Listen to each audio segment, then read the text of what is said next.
فی الدنیا والآخرہ، دنیا اور آخرت میں، وَيَسْأَلُونَکَ اور وہ تجھ سے پوچھتے ہیں، عَنِ الْیَتَامَى یتیموں کے بارے میں، کل کہہ دیجئے، اصلاح کچھ نہ کچھ اصلاح کرتے رہو، سنوارتے رہو، لہم ان کے لیے، خیر بہتر ہے، وَإِن تُخَالِطُوهُمْ اور اگر تم ساتھ ملا لو ان کو، تخالطو ساتھ ملا لینا، جس طرح ہم کہتے ہیں خلط ملط، فَإِخْوَانُكُمْ تو وہ تمہارے بھائی ہیں، واللہ اور اللہ، یعلم جانتا ہے، مفسدہ بگاڑنے والے کو، فساد کرنے والے کو، مفسد کو، من المصلح سنوارنے والے سے، وَلَوْ شَاءَ اللَّهُ اور اگر چاہتا اللہ، لَأَعْنَتَكُمْ تو ضرور مشقت میں ڈال دیتا تمہیں، ان اللہ بے شک اللہ عزیز و حکیم سب پر غالب ہے اور حکمتوں والا ہے۔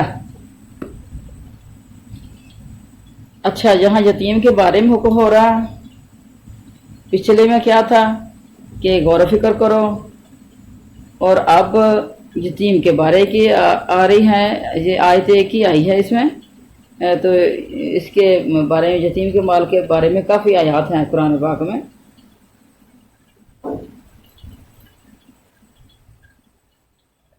اچھا، حضرت ابن عباس رضی اللہ عنہ فرماتے ہیں کہ پہلے یہ حکم ہوا تھا وَلَا تَقْرَبُوا مَالَ الْيَتِيمِ إِلَّا بِالَّتِي هِيَ أَحْسَنُ، یعنی یتیم کے مال کے قریب بھی نہ جاؤ، وَلَا تَقْرَبُوا قریب بھی نہ جاؤ، مگر اس طریقہ سے جو بہترین طریقہ ہو۔ اور فرمایا گیا تھا کہ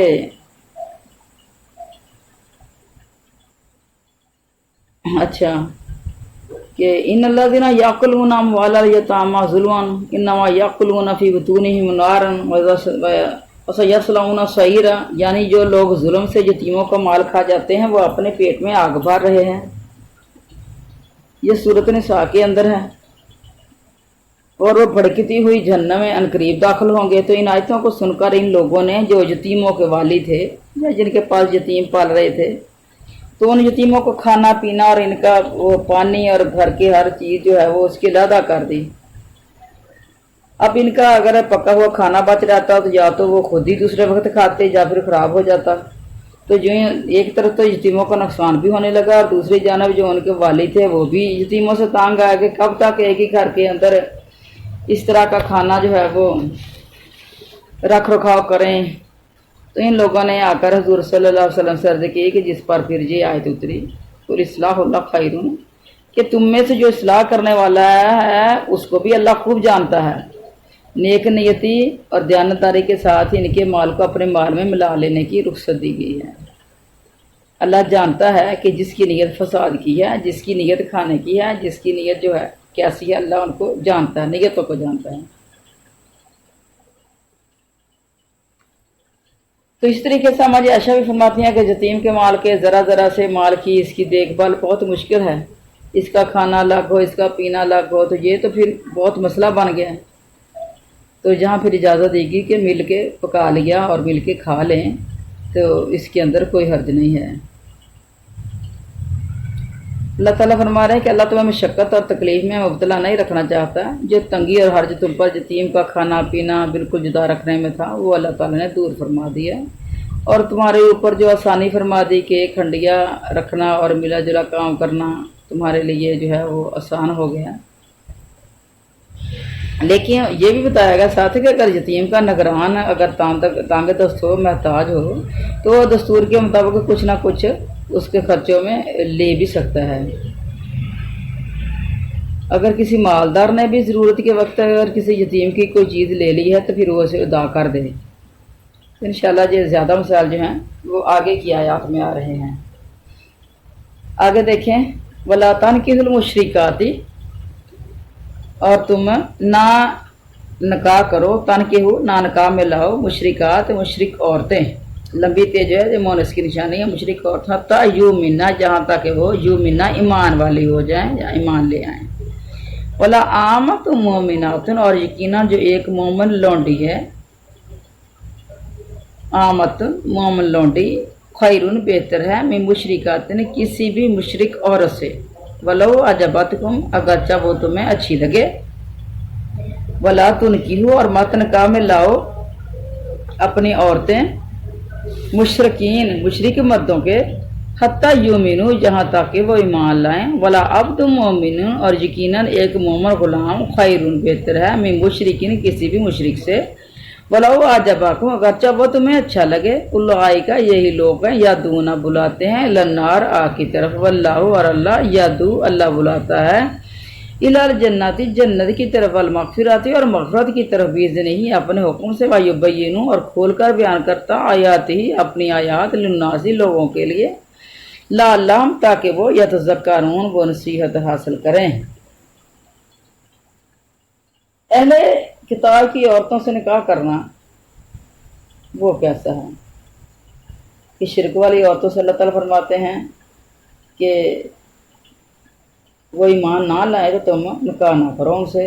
ایماندار لونڈی بھی شرک کرنے والی آزاد عورت سے بہت بہتر ہے، وہ تمہیں مشرکی اچھی لگ رہی ہو، اور نہ شرک کرنے والے مردوں کے نکاح میں دو جب تک وہ ایمان نہ لائیں، یعنی اپنی عورتوں کو ان کے نکاح میں نہ دو، یعنی اہل کتاب کی عورتوں کو نکاح میں لے لو لیکن اپنی عورتوں کو ان کے نکاح میں نہ دو جب تک وہ ایمان نہ لے آئیں۔ ایماندار غلام جو ہے آزاد مشرک سے بہتر ہے، وہ مشرک تمہیں اچھا لگے۔ یہ لوگ تو تمہیں جنم کی طرف بلاتے ہیں اور اللہ تعالیٰ تمہیں جنت کی طرف اور اپنی بخشش کی طرف اپنے حکم سے بلا رہا ہے، وہ اپنی آیات لوگوں کے لیے بیان فرما رہا ہے تاکہ تم نصیحت حاصل کرو۔ اچھا، مشرکہ عورت سے نکاح کی اجازت ہے، یہ آیت کا بیان تو یہی ہے کہ ایک مشرکہ عورت سے نکاح کرنے کی ممانعت پر ہی دلالت کر رہا ہے، لیکن دوسری جگہ پہ ایک یہ بھی ہے کہ تم میں سے جو لوگ اللہ کی کتاب دیے گئے ہیں ان کی پاک دامن عورتوں سے جو بدکاری کرنے سے بچنے والی ہوں ان کے مہر ادا کر کے ان سے نکاح کر لیا کرو۔ حضرت ابن عباس کا بھی یہی قول ہے کہ ان مشرکہ عورتوں میں سے اہل کتاب عورتیں جو ہیں وہ چلو مشرکوں سے ٹھیک ہیں اہل کتاب، لیکن بعض کہتے ہیں کہ یہ آیت صرف بت پرست مشرکہ عورتوں کے لیے ہی نازل ہوئی ہے، یوں کہہ لیں کہ یہ دونوں کا مطلب ایک ہی ہے۔ اچھا، ایک حدیث میں نبی کریم صلی اللہ علیہ وسلم نے کئی قسم کی عورتوں سے نکاح کرنے کو ناجائز قرار دیا سوائے ایماندار ہجرت کر کے آنے والی عورتوں کے، خصوصاً ان عورتوں سے جو کسی دوسرے کی مذہب کی پابند ہوں۔ قرآن کریم میں اور جگہ ہے وَمَن يَكْفُرْ بِالْإِيمَانِ فَقَدْ حَبِطَ عَمَلُهُ، یعنی کافروں کے اعمال برباد ہیں۔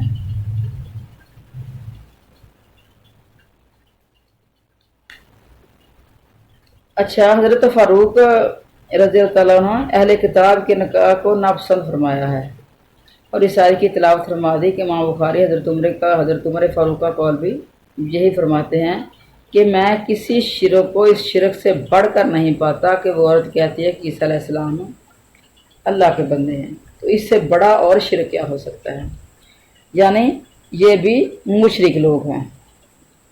تو یا پھر قرآن پاک کے اندر جن کا ذکر ہو رہا ہے پھر وہ صحیح اہل کتاب ہیں، جس طرح عبداللہ بن سلام تھے تو ان کے اندر یہ مشرکانہ چیزیں نہیں تھیں تو وہ صحیح مسلمان تھے، بعد میں مسلمان اسلام کو قبول بھی کر لیا، لیکن اس سے پہلے بھی وہ اس چیز کو مان رہے تھے کہ اسلام جو ہے وہ ساری کی ساری خوبیاں اسلام کی جو ہیں وہ ہماری کتابوں کے اندر بتائی گئی تھی۔ اچھا، پھر ارشاد ہوتا ہے کہ ایک ایمان والی لونڈی شرک کرنے والی آزاد عورت سے اچھی ہے۔ یہ فرمان عبداللہ بن رواحہ کے بارے میں نازل ہوتا ہے کہ ان کی ایک سیاہ رنگ کی لونڈی تھی، ایک مرتبہ غصے میں آ کر اسے تھپڑ مار دیا، پھر گھبرائے ہوئے نبی کریم صلی اللہ علیہ وسلم کے پاس آئے اور واقعہ عرض کیا۔ آپ نے پوچھا اس کا کیا خیال ہے؟ کہا حضور صلی اللہ علیہ وسلم وہ روزے رکھتی ہے،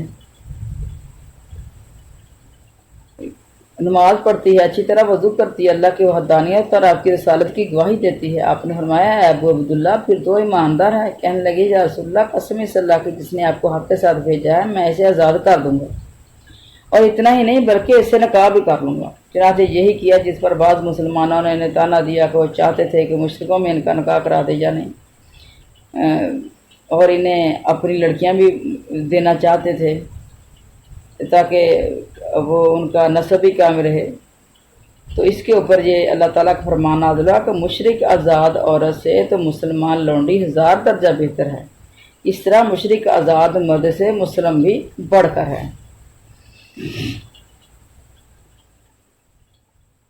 अच्छा, निकाह करने के लिए किन बातों को मद्देनजर रखना चाहिए? ये भी हदीस से हमें रहनुमाई मिलती है। नबी करीम सल्लल्लाहु अलैहि वसल्लम ने फरमाया, औरतों के महज हुस्न पर फरीफ्ता होकर इनसे निकाह ना कर लिया करो। मुमकिन है कि इनका हुस्न इन्हें मगरूर कर दे। औरतों के माल के पीछे इनसे निकाह ना कर लिया करो, मुमकिन है कि माल इन्हें सरकश कर दे। निकाह करो तो दीनदारी देखा करो। बदसूरत स्याफा लौंडी भी अगर दीनदार हो तो बहुत अफजल है। बुखारी और मुस्लिम हज़रत अबू हुरैरा से एक रवायत है कि नबी करीम सल्लल्लाहु अलैहि वसल्लम ने फरमाया, 4 बातें देखकर औरतों से निकाह किया जाता है। एक तो माल से, और दूसरा उसके हस्ब व नस्ब से, तीसरा जमाल और खूबसूरती से, और चौथे दीन से। तुम दीनदारी देखा करो। तो मुस्लिम शरीफ की एक हदीस है कि हमारे नबी ने फरमाया, दुनिया जो है कुल की कुल एक मता है। तो मता इस दुनिया में सबसे अफजल चीज़ जो है वो नेक बख्त औरत है, नेक औरत है। और फिर ये भी फरमाया कि मुशरक मर्दों के निकाह में मुसलमान औरतें भी ना दो, जैसे और जगह भी है, लाहुन्ना हिल्लुल्लाहु वलाहुम यहिल्लूना लाहुन्ना। काफिर औरतें मुसलमान मर्दों के लिए हलाल ना, और ना मुसलमान मर्द काफिरों औरतों के लिए हलाल हैं। तो फिर फरमान है कि मोमन मर्द को चाहिए कि हबशी गुलाम हो तो भी रईस और सरदार आज़ाद काफिर से बेहतर है, क्योंकि इन लोगों का मेल जोल, इनकी सोहबत, मोहब्बत दुनिया, हिफाजत दुनिया और दुनिया तलबी और दुनिया को आखिर पर तरजीह देनी सिखाती है, जिसका अंजाम जहन्नम है। और अल्लाह ताला के फरमान की पाबंदी, इसके हुक्मों की तामील जन्नत की रहबरी करती है, गुनाहों की मग़फ़िरत का बाइस बनती है। अल्लाह ताला ने लोगों को वाज़ नसीहत और इबरत के लिए अपनी आयतें वाज़े तौर पर बयान फरमा दी हैं। इसके अंदर यह चीज़ है कि मजबूरी की वजह से आप कर भी सकते हैं। मसलन आपको रिश्ता नहीं मिल रहा, या आप इस तरह के एक इलाके में हैं, इस तरह के एक जगह में हैं, तो रिश्ते का हसूल जो है नामुमकिन है, तो अहले किताब औरत से निकाह कर सकते हैं। लेकिन इसके अंदर भी फिर खामियां हैं, नुक्स हैं। देखने में आया है कि वो शादी कामयाब नहीं रहती, कि औरत जो है वो अपने दीन की तरफ खींचती है, मर्द अपने दीन की तरफ खींचता है, और फिर बच्चे जो हैं वो कुछ भी नहीं बनते। फिर तो जाने बच्चों की तरबियत भी ख़राब होती है। तो बच्चों की बेहतरीन तरबियत के लिए नेक मोमना औरत ही की ज़रूरत है। अच्छा, आगे चलते हैं। यसलूना का, और वो तुझसे पूछते हैं अनिल माहिज़ी, हैज़ के बारे में। कुल कह दीजिए हुआ अज़ा, वो तो एक तरह की गंदगी है। फ़तज़िलुन्निसा, सो लहज़ा रहो औरतों से, फिल माहिज़ी, हैज़ में, वला तक़रबूहुन्ना, और इनके करीब ना जाओ, हत्ता यतहुरना, जहाँ तक कि वो तहर हासिल कर लें। फ़ायदा ततख़रना, फिर जब वो गुस्ल कर लें, तहर हासिल कर लें, फ़अतुहुन्ना, तो इनके पास आओ, मिन हैसु, जहाँ से अमरकुमुल्लाह, अल्लाह ने हुक्म दिया है, अल्लाह ने तुम्हें हुक्म दिया। इन अल्लाह, बेशक अल्लाह, युहिब्बु तव्वाबीना, मोहब्बत करता है अल्लाह बहुत तौबा करने वालों से, व युहिब्बुल मुतत्तहिरीन, और अल्लाह मोहब्बत रखता है बहुत पाक साफ रहने वालों से।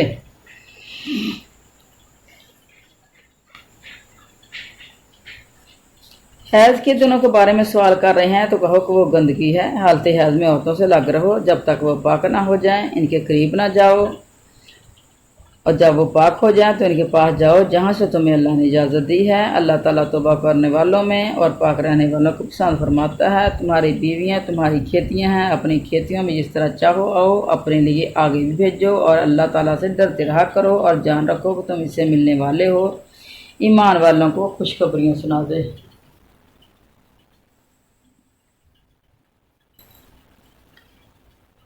अच्छा, हज़रत अनस फरमाते हैं कि यहूदी लोग हाइज़ा औरतों को ना तो अपने साथ ही खिलाते थे, ना अपने साथ रखते थे। सहाबा ने इसके बारे में हुज़ूर सल्लल्लाहु अलैहि वसल्लम से सवाल किया, जिसके जवाब में ये आयत उतरी है। हुज़ूर सल्लल्लाहु अलैहि वसल्लम ने फरमाया, सवाए खलवत के सारा कुछ हलाल है। यहूदी ये सुनकर कहने लगे कि इन्हें तो हमारी मुखालफत से ही गर्ज है बस। तो कुछ सहाबा कराम ने यहूदियों को ये कलाम नकल करके कहा कि हुज़ूर, हमें फिर ख़वातीन के साथ खलवत की इजाज़त भी दे दी जाए, रुख्सत दे दी जाए। तो ये बात सुनकर हमारे नबी का चेहरा मुतग़य्यर हो गया, जहाँ तक कि और सहाबा ने ख्याल किया कि आप इन पर नाराज़ हो गए हैं। जब जब बुजुर्ग जाने लगे तो हज़रत सल्लल्लाहु अलैहि वसल्लम के पास कोई बुजुर्ग तो फतन दूध लेकर आए। आपने इनके पीछे आदमी भेजकर इन्हें बुलाया और वो दूध इन्हें भी पिलाया। अब मालूम हुआ कि वो गुस्सा जाता रहा है। अच्छा, ये सही मुस्लिम की हदीस है। इस फरमान का कि हैज़ की हालत में औरतों से अलग रहो, ये मतलब है कि खलवत नहीं करनी, और इसके लिए और सब हलाल है। अक्सर उलमा का मज़हब यही है कि सवाए खलवत के बाकी जो है वो जायज़ है। तो हदीस में भी ऐसी हालत में अज़वाज मुतहरा से हमारे नबी करीम सल्लल्लाहु अलैहि वसल्लम से साबित है कि वो मिलते जुलते थे, लेकिन वो तहबंद बांधे होती थी, यानी उनके पास बैठना और मियाँ बीवी वाली बातें करना, तो ये इस तरह का कुर्बत करने, पास बैठना, और खलवत के अलावा जो कुछ भी बैठें एक दूसरे के साथ हंसी मजाक करें तो उसके अंदर कोई गुनाह नहीं है। एक दफ़ा ना हज़रत मसरूक एक मरतबा हज़रत आयशा रज़ियल्लाहु अन्हा के पास आए। ये हदीस अल-तिबरी में है। आए और कहा अस्सलामु अला नबी वाला अलैहि। हज़रत आयशा ने जवाब देकर कहा मरहबा, अंदर आने की इजाज़त दी। आपने कहा उम्मुल मोमिनीन, एक मसला पूछता हूँ लेकिन शर्म मालूम होती है। आपने फरमाया सुन, मैं तुम्हारी माँ हूँ और तू कायम काम मेरे बेटे के है, जो पूछना है पूछ। कहा फरमाइए आदमी के लिए अपनी हाइज़ा बीवी हलाल है? फरमाया हाँ, शर्मगाह के अलावा बाकी सारा कुछ हलाल है। और भी कई संदों से मुख्तलिफ अल्फाज के साथ हज़रत उम्मुल मोमिनीन का ये कौल मरवी है, और हज़रत इब्न अब्बास, हज़रत मुजाहिद और हज़रत अकरमा, तो इनका सब का यही फतवा है कि बाकी जो है बैठना उठना जो है वो जायज़ है। हज़रत आयशा फरमाते हैं कि मैं नबी करीम सल्लल्लाहु अलैहि वसल्लम का सर धोया करती, आप मेरी गोद में टेक लगा कर लेट कर कुरान शरीफ की तिलावत फरमा लेते थे, हालांकि मैं मखसूस दिनों से होती थी। और बाद औक़ात हम मिल के खाना खाते थे, बाद औक़ात में हड्डी चूसती थी और आप भी इसी हड्डी को वहीं से मुँह लगा कर चूसते थे जहाँ से मैं पीती थी, फिर गिलास आपको देती, आप भी वहीं से मुँह लगा कर इसी गिलास से पानी पीते, और इस वक्त मैं मखसूस दिनों में होती थी। और एक कपड़े में भी नबी करीम सल्लल्लाहु अलैहि वसल्लम वो भी साबित है कि इन मखसूस दिनों में एक कपड़े में भी लेट जाते थे, और अगर कपड़े के साथ, हमारे नबी के कपड़े के साथ कहीं से ख़राब हो जाते थे तो वो भी वहाँ से धो डालते थे। अगर जिस्म के ऊपर कहीं से कुछ लग जाता तो वो भी उसे धो डालते और इन कपड़ों में फिर नमाज भी पढ़ लेते थे। तो ये चीज़ भी, यानी जितनी हम इसको जो है वो बुरी समझते हैं तो वो इतने नहीं है। बुखारी मुस्लिम इस तरह की और भी हदीसें हैं कि एक अम्मा जी आयशा से मरवी है कि एक शख्स से सवाल किया कि मेरी बीवी जो है हैज़ की हालत में मेरे ऊपर क्या कुछ हलाल है? तो आपने फरमाया तय बांध के ऊपर का जो कुल हिस्सा है वो सारे का सारा तेरे ऊपर हलाल है।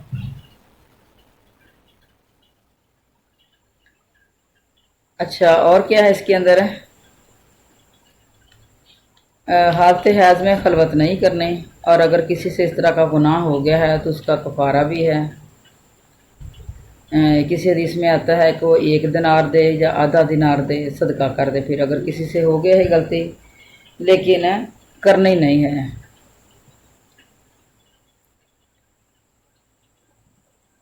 अच्छा, दूसरी चीज़ ये है कि जब तक ये पाक ना हो जाए तो उनके करीब भी ना जाओ। यानी इस फरमान में यह है कि औरतें अगर इनसे अलहदा ही रहें तो ये भी ठीक है, कुर्बत भी ठीक है, लेकिन अगर दूर ही रहा जाए तो गलती का इम्कान नहीं होता फिर। अच्छा, और हदीस है इसके अंदर कि जहाँ से तुम्हें अल्लाह ने हुक्म दिया है वहाँ से आओ। इससे मुराद वही जगह है जो बच्चे की तौलद की जगह है, बच्चा पैदा होने की जगह है, वही जगह है, और इसके अलावा कोई भी जगह है वो हराम है, यानी पखाना वाली जगह जो है वो हराम है। مطلب یہ ہے کہ جس جگہ سے حالت حیض میں تم روک دیے گئے تھے اب وہ جگہ تمہارے لیے حلال ہو گئی ہے۔ اس سے صاف ظاہر ہے کہ وہ اس لیے تو حرام ہوئی ہے، اور وہیں تو کام ہے۔ اگر یہ دوسری جگہ اگر حرام ہوتی، دوسری جگہ اگر حلال ہوتی تو پھر تو روکنے کی ضرورت نہیں تھی۔ اچھا، تو یہ گندگی سے اور ناپاکی سے دور ہی رہنا چاہیے، اور بیوی سے تھوڑا سا دور بھی رہے تو وہ بھی جانے جس طرح کے ایک بندہ محفوظ جگہ میں رہتا ہے۔ اور یہ بھی کہا گیا کہ تمہاری عورتیں ہیں، تمہاری کھیتیاں ہیں، اور تم اپنی کھیتی میں جیسے چاہو آؤ، یعنی جگہ ایک ہی ہو، آؤ آگے سے یا پیچھے سے، لیکن جگہ ایک ہی ہے۔ طریقہ کوئی بھی ہو لیکن جگہ ایک ہی ہے۔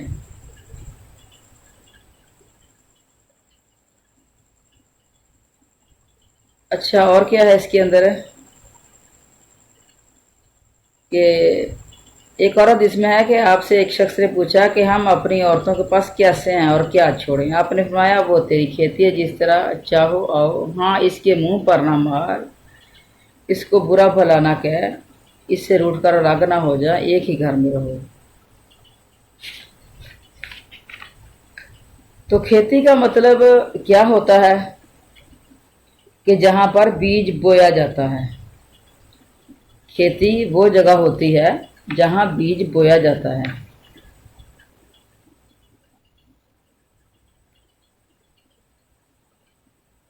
اچھا، ایک حدیث ہے کہ مسند احمد میں ہے، جو شخص حائضہ عورت سے خلوت کرے، یا غیر جگہ کرے، یا کاہن کے پاس جائے اور اسے سچا سمجھے، اس نے اس چیز کے ساتھ کفر کیا جو محمد صلی اللہ علیہ وسلم کے اوپر اتری ہے۔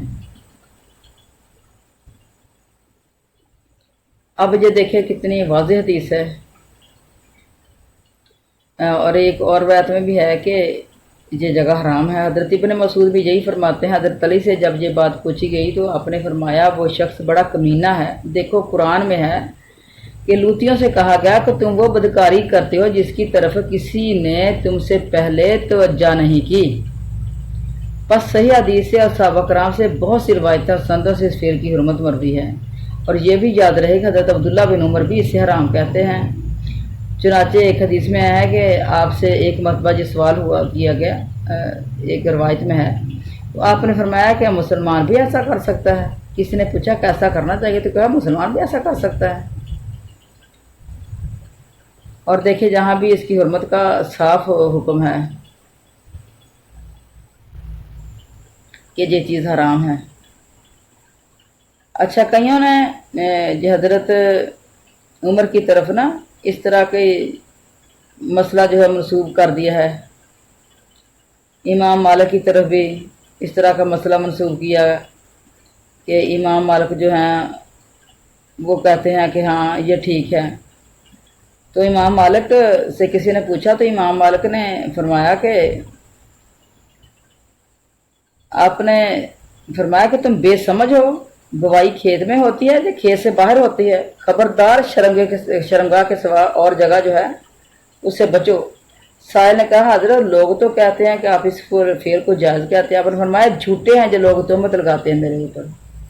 امام مالک سے اس کی حرمت جو ہے وہ ثابت ہو گئی ہے۔ اور اسی طریقے سے امام ابو حنیفہ کے شاگرد وغیرہ بھی وہ بھی سب اس کو حرام جانتے ہیں۔ نساؤکم حرث لکم، یہ لفظ خود حرث ہی اس کی حرمت کو ظاہر کرنے کے لیے کافی، یعنی کھیتی۔ تو یہ کھیتی کا لفظ جو ہے یہ خود اس کی حرمت کو ثابت کرنے کے لیے کافی ہے کہ کھیتی جو ہے اس جگہ بونی ہے جہاں سے بیج اگے گا، جہاں سے بیج نہیں اگے گا وہاں بیج ڈالنا ہی نہیں ہے۔ اس طرح امام شافعی سے بھی ایک روایت لوگوں نے کھڑی ہوئی، حالانکہ انہوں نے اپنی 6 کتابوں میں کھلے لفظوں میں سے حرام لکھا ہے۔ اور پھر اللہ تعالیٰ فرماتے ہیں کہ اپنے لیے جو کچھ آگے بھیجو گے وہ بھی جو ہے ممنوعات میں سے جو بچو، نیکیاں کرو تاکہ ثواب آگے جائے، اللہ سے ڈرو، اس سے ملنا، وہ حساب کتاب لے گا، ایماندار ہر حال میں خوشیاں منائیں گے۔ تو आगे क्या भेजना है? अल्लाह की ताबेदारियाँ, फरमाबरदारियाँ, यानी उस वक्त तुम्हें कोई नहीं देख रहा लेकिन अल्लाह से डर के रहना है और अल्लाह के बताए हुक्मों के मुताबिक अपने दुनिया के अंदर ज़िंदगी गुजारनी है। और इसे ये एक हदीस भी मरवी है, अब्दुल्ला बिन अब्बास फरमाते हैं कि दुआ है कि जब खलवत का इरादा करो तो दोनों मियाँ बीवी से कोई एक भी पढ़ ले तो भी काफ़ी हो जाएगी। बिस्मिल्लाह अल्लाहुम्मा जन्निबना शैतान व जन्निबि शैतान मा रज़क़तना, ये दुआओं की कापियों में है दुआ, यानी ऐ अल्लाह तू हमें और हमारी औलाद को शैतान से बचा ले। नबी करीम सल्लल्लाहु अलैहि वसल्लम फरमाते हैं अगर फिर इस खलवत से नुत्फ़ा करार पकड़ गया तो बच्चे को शैतान जो है वो हरगिज़ कोई ज़रर नहीं पहुंचा सकेगा। अच्छा आगे चलें।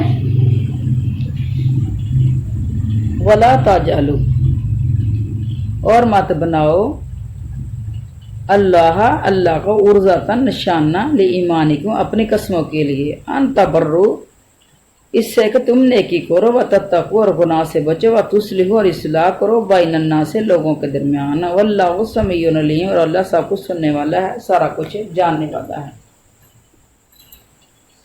अच्छा अभी हम पीछे कुरान की आयत के साथ साथ इमामों के कौल भी सुन रहे थे कि इमाम क्या कह रहे हैं और लोग क्या कह रहे हैं उनके बारे में। तो जब कुरान की आयत साफ वाज़े अल्फाज के साथ हैं तो फिर साथ आपको अहादीस भी मिल गई हैं, और अब इमामों के पीछे जाने की ज़रूरत क्या है। चलो इमामों की बात आपने एक बतौर फतवा के समझ भी लें तो भी ठीक है, लेकिन अगर किसी ने किताब के अंदर किसी इमाम का नाम लेके वो एक बात को छाप दिया है कि फ़लाँ इमाम इसका फतवा देते हैं, तो आपने उसके फतवे को क्यों माना है? आपके पास कुरान और हदीस नहीं है। अब आपने साफ सुथरे लफ्ज़ों के साथ कुरान मजीद पढ़ा। अच्छा कुछ बातें हैं यहाँ करने वाली कि कुछ ना बच्चियों को समझ नहीं होती, अनमैरिड बच्चियाँ होती हैं, बेसमझ होती हैं, औसाजी ज़िंदगी से गुजरी नहीं होती, ख़वातीन के पास उनका इतना बैठना उठना नहीं होता, और ख़वातीन भी इस तरह की नंगी बातें नहीं करती बच्चियों के साथ है, तो बच्चियों को पता नहीं होता और वो गलत रास्ता फिर इस्तेमाल करते हैं। इस तरह की एक औरत को तलाक हुई, हमारी जानने वाली थी, तो मैंने कहा इतनी प्यारी बच्ची है, पढ़ी लिखी है, इल्म है, तो क्या मसला बन गया उसे। और जिस लड़के के साथ शादी की तो वो 8 साल जामिया में पढ़ा हुआ था, सुन्नी लड़का था, वो सुन्नी मसला का, और सुन्नियों के मदरसे में 8 साल पढ़ा हुआ था। वो बेज़ाहिर बड़ा खूबरो नौजवान था। अच्छा तो वो साल डेढ़ के बाद तलाक हो गई, तो मैं उनके घर में गई, मुझे बड़ा अफसोस हुआ इस बात का, और वो जानने वाले थे। मैंने कहा मैंने इस तरह की बात सुनी है तो तस्दीक करने के लिए आई हूँ कि वाकई ऐसा हो गया आपके साथ। कहने लगे कि हाँ ये ठीक है, आपने बात सुनी। मैंने कहा मसला क्या बना? तो उस बच्ची ने यही मसला मुझे बताया कि मुझे नहीं पता था, जब से मैं गई हूँ, बाल बच्चा भी कोई नहीं हुआ, तो जब से मैं गई हूँ तो यही कुछ मेरे साथ हो रहा है, मुझे नहीं पता था। मैंने किसी के सामने नाम भी नहीं लिया क्योंकि वह पढ़ा लिखा था, तो मुझे भी नहीं पता था। और जब फिर आस्ता आस्ता कहने लगे कि जब मैं तंग हो गई, बहुत ज़्यादा तकलीफ़ में हो गई, तो मैंने इधर उधर बात जो है वो एक दो से की, तो उन्होंने कहा ये तो गलत काम है, ऐसा तो नहीं करना चाहिए। फिर मैंने उसे कहा अपने हस्बैंड को जानी, तो वो कहने लगा कि नहीं, इमाम साहब का फतवा है इसमें कि ये जायज़ है। अस्तगफिरुल्लाह, तूने 8 साल कहाँ लगाए थे? बकरियां चरा के तो घर में आ गया था, सड़कों पे दिन गुजार के घर में आ गया था। इनसे कोई पूछे 8 साल क्या पढ़ के आया? जब तू कुरान का आलम बना, तू कुरान का हाफिज बना, तुझे ये आयत नजर नहीं आई थी? कभी भी गौर नहीं किया था? अज़वाजी जिंदगी के अंदर आके भी गौर ना किया तूने? किसी ने तुझे समझाया? इमाम के फतवे पढ़ाए जाते हैं। इस तरह के मदारस के अंदर कुरान और हदीस बराए नाम है और इमामों के फतवे हैं। और इमामों के फतवे जो देखें कि क्या हालात हैं। अस्तगफिर। इस तरह की एक और बात है, एक औरत के पास ना मेरे तक पहुंची। वो औरत कहने लगी कि मस्जिद में एक बंदा आया और उसने ना कोई 10-15 बंदों में बैठ के ये बात कर दी कि ये फलां जो है वो इमाम का फतवा है कि ये जायज़ है। अच्छा, वो ना लोग चले गए, उनमें से कोई जाने के 15-20 मर्दों में उसने बात की। तो वो नमाज पढ़ने के बाद इस तरह की बातें शुरू हो गई, मसाइल। तो वो बात सुन के चले गए। लेकिन ना कोई 2 बंदे बैठे रहे। तो उन्होंने ना इमाम साहब से, उस आदमी से कहा, आलम से, कि ये आपने इमाम का नाम लेके ये बात यहाँ आपने क्यों की है। कहने लगा कि वो इमाम साहब का फतवा है।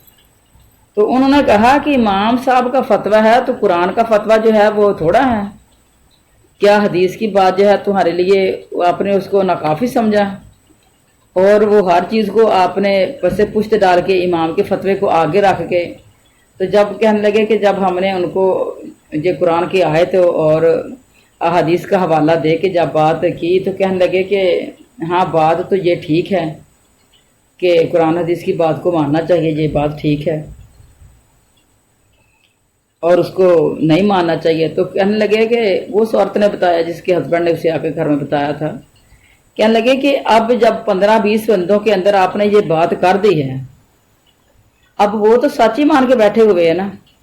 अगर बुराई फैली, बुराई शुरू हुई तो तेरी वजह से शुरू होगी ना। माशरे के अंदर अगर गंदगी फैलेगी तो तेरी वजह से फैलेगी ना।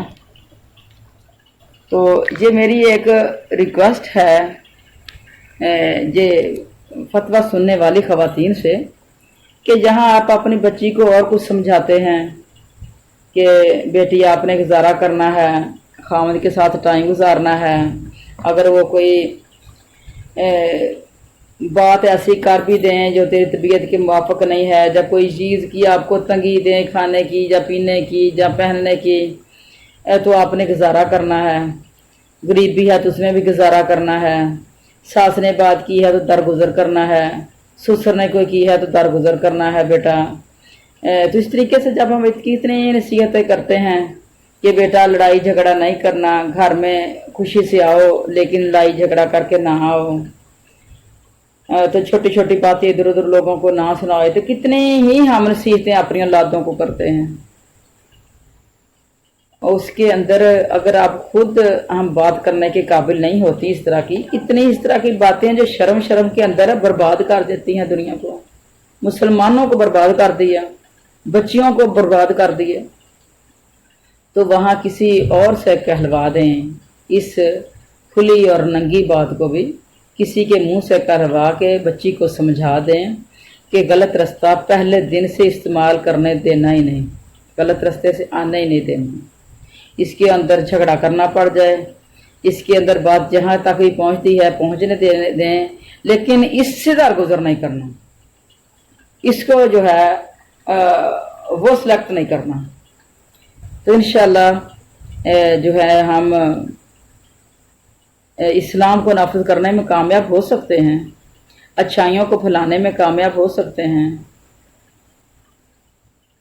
और जिसको फिर गलत काम की लत पड़ जाए तो फिर आपको पता ही है कि फिर अच्छाइयाँ तो फिर नसीब से ही हैं कहीं।